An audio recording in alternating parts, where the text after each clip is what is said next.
الرحمن الرحیم والصلاة والسلام علی المبعوث رحمۃ للعالمین اما بعد. سامعین کرام، میں اپنے تمام معززین کو، طلباء کو خوش آمدید کہتا ہوں، اور میں ہوں آپ کے ساتھ ڈاکٹر ظفر اقبال. آج آپ حضرات کے سامنے چند نصائح پیش کرنی ہے عربی زبان سیکھنے کے حوالے سے، کیونکہ بہت سارے طلباء پریشانی کا اظہار آ کے کرتے ہیں کہ ہم کس طرح عربی زبان سیکھ سکتے ہیں اور قرآن سمجھ سکتے ہیں اور حدیث کو خود پڑھنے پر قدرت رکھ سکتے ہیں. تو ایسے احباب کے لیے جو عربی زبان سیکھنا چاہتے ہیں قرآن سمجھنے کے لیے، سنت سمجھنے کے لیے، یا عرب ممالک میں کام کرتے ہیں وہاں ان کو ضرورت پیش آتی ہے، تو ایسے احباب کے لیے چند نصائح پیش خدمت ہیں. سب سے پہلی بات تو یہ ہے کہ آپ لوگ عربی زبان سیکھتے ہوئے اس بات کا اہتمام کریں کہ کثرت سے عربی زبان کو سنیں. کبھی کوئی عربی خطبہ سن لیا، عربی نعت سن لی، کوئی خبریں سن لی عربی زبان میں، یہ سب کا سب آپ کے لیے معاون ثابت ہوگا کہ آپ اپنے ذہن میں بہت سارے کلمات کو، جملوں کو، الفاظ کو محفوظ کر سکیں گے، اور پھر یہ سننے کا جو عمل ہوگا اس سے آپ اپنے الفاظ کو، کلمات کو، بولنے کے طریقے کو بہتر کر سکیں گے. اور دوسری بات یہاں یہ عرض کرتا جاؤں کہ ابتدا آپ نے آسان انداز سے کرنی ہے، اور ایک مسلمان کے لیے سب سے آسان قرآن پاک ہے. قرآن پاک کو سنیں، اور پھر چھوٹے چھوٹے جملے آپ ان کو یاد کرنا شروع کریں. مثال کے طور پر آپ نے لفظ سنا ہوگا درس و تدریس، ہم اردو میں بھی استعمال کرتے ہیں، اور اسی طرح خط و کتابت، تحریر لکھنا، یہ بھی ہم اردو میں استعمال کرتے ہیں. تو درس و تدریس، آپ نے درس کا لفظ لیا ہے، دال را سین، اس سے آپ نے 3 کلمے بنائے، پھر آپ نے ایک جملہ بنایا. وہ کیسے؟ دراسا ماضی میں آ گیا کہ اس نے پڑھا، الدارس ایک اسٹوڈنٹ یعنی پڑھنے والا، الدرسا سبق کو کہتے ہیں. تو دراسا دارس الدرسا، اسٹوڈنٹ نے، طالب علم نے، پڑھنے والے نے سبق پڑھا. اس طرح 3 کلمات اور ایک جملہ آپ کی جو ڈکشنری ہے ذہنی طور پر قدرتی، اس میں آپ نے محفوظ کر لیے 3 کلمات اور ایک جملہ. اسی طرح کتب الکاتب الکتابہ، کاتبہ ایک کلمہ، الکتاب دوسرا کلمہ، اس سے پہلے الکاتب تیسرا کلمہ. اس طرح آپ نے 3 کلمات اور ایک جملہ اور محفوظ کر لیا.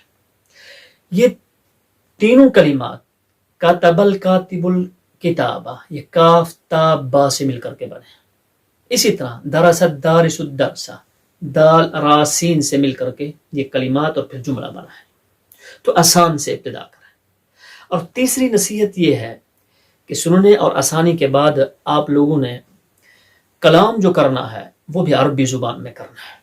عربی زبان میں گفتگو کریں، کم از کم آدھا گھنٹہ آپس میں دوستوں کے ساتھ، عزیز و اقارب کے ساتھ عربی زبان میں گفتگو کریں. اس سے آپ کی زبان جاری ہوگی، کلمات، ذخیرہ الفاظ آپ کے پاس بہت ہوگا، لیکن جب تک آپ بولیں گے نہیں، بولنا نہیں آئے گا، کیونکہ عربی کا مقولہ ہے الکلام یأتی بالکلام، بولنا بولنے سے ہی آتا ہے. تو آپ بولیں اور زیادہ سے زیادہ کوشش کریں اور اس کی پریکٹس کریں. الکلام. اس کے بعد ہے القراءہ، پڑھنا، ریڈنگ کرنا. آپ اپنا لیول دیکھیں. اگر آپ ابتدائی لیول پر ہیں، ظاہر ہے مادری زبان کے بعد بندہ کوئی بھی زبان سیکھتا ہے تو ابتدائی لیول پر ہوتا ہے.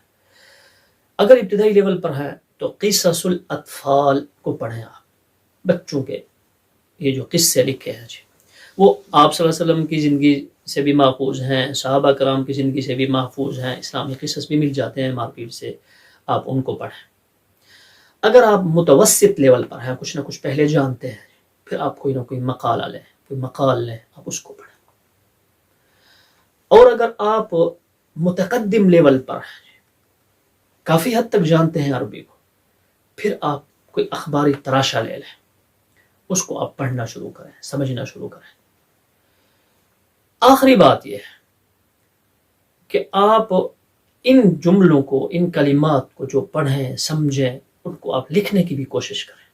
تو اس طرح کسی بھی زبان کی جو مہارات ہیں وہ مہارات آپ کے ہاں پیدا ہو جائیں گی۔ 4 مہارات ضروری ہیں کسی بھی زبان کے لیے۔ لسننگ ہے، جس کو ہم عربی میں الاستماع کہتے ہیں، جی سپیکنگ ہے، جس کو ہم عربی میں الکلام کہتے ہیں، اور اسی طرح ریڈنگ ہے، جس کو ہم عربی میں القراءہ کہتے ہیں، اور رائٹنگ ہے، جس کو ہم عربی میں الکتابہ کہتے ہیں۔ تو یہ چاروں چیزیں آپ کے ہاں اس طرح پیدا ہو جائیں۔ اور آخری نصیحت جو بہت ہی ضروری ہے، جس کے فقدان کی وجہ سے ہم عربی زبان کبھی نہیں سیکھ سکتے، وہ کیا ہے؟ وہ ہے ماحول پیدا کرنا۔ عربی میں اس کو کہتے ہیں البیئۃ، البیئہ۔ اب ماحول کے فقدان کی وجہ سے ہم زبان نہیں سیکھ پاتے۔ بہت ساری مثالیں اس کے سامنے ہیں، 2 مثالوں پر اکتفا کرتا ہوں میں، کہ ہمارا ایک طالب علم عربی زبان پڑھتا ہے 8 سال ایک مدرسے میں، لیکن فراغت کے بعد عربی زبان میں گفتگو نہیں کر سکتا۔ اگر اس کے سامنے مشکل سے مشکل عربی کتاب رکھ دی جائے، وہ حل کر لے گا، اس کا ترجمہ کر لے گا، وہ پڑھ لے گا، پڑھا لے گا، سمجھ بھی لے گا، سمجھا بھی لے گا، لیکن بول نہیں سکتا۔ کیوں؟ اس لیے کہ ماحول نہیں پیدا کیا اور ماحول میں نہیں رہا۔ اسی طرح ہم دیکھتے ہیں بہت سارے ہمارے کبار علماء ہیں، 50 سال انہوں نے تدریس کی ہوتی ہے، لیکن ماحول نہ ملنے کی وجہ سے وہ نہیں بولتے۔ دنیا کی مشکل کتاب ان کے سامنے رکھیں عربی زبان میں، وہ حل کرنے پر قدرت رکھتے ہیں، پڑھاتے ہیں، کوئی شک نہیں ہے ان کی قابلیت استعداد، لیکن ماحول کے فقدان کی وجہ سے وہ زبان نہیں بول پاتے۔ اور دوسری مثال آپ لے لیں، ہمارا ایک اسٹوڈنٹ پہلی کلاس سے، نرسری سے انگلش پڑھنا شروع کرتا ہے، وہ ایم اے تک جاتا ہے، حتیٰ کہ خود دیکھے ہیں بعض طلباء ایم اے انگلش کرنے کے بعد بھی انگلش زبان بولنے پر قدرت نہیں رکھتے، اور بنیادی وجہ اس کی یہی ہے کہ ماحول کو پیدا نہیں کیا ہوتا۔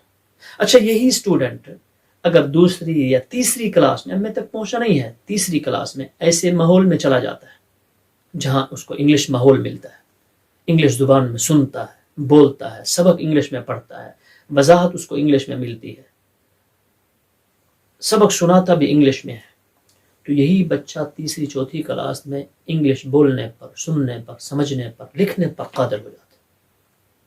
تو ماحول پیدا کریں۔ یہی چند نصائح ہیں، ان پر میں اختتام کرتا ہوں اپنی گفتگو کا، لیکن آخر میں یہ بھی عرض کرتا جاؤں کہ آپ ہمارے یوٹیوب چینل الکلام کو ضرور سبسکرائب کریں، اور بیل آئیکن، گھنٹی کا جو نشان بنا ہے اس کو بھی دبائیں، اور دوستوں میں بھی آنے والے ہمارے اسباغوں کو شیئر کریں، تاکہ ہر نیا سبق آپ تک بر وقت اور بآسانی پہنچ سکے۔ والسلام علیکم ورحمۃ اللہ وبرکاتہ۔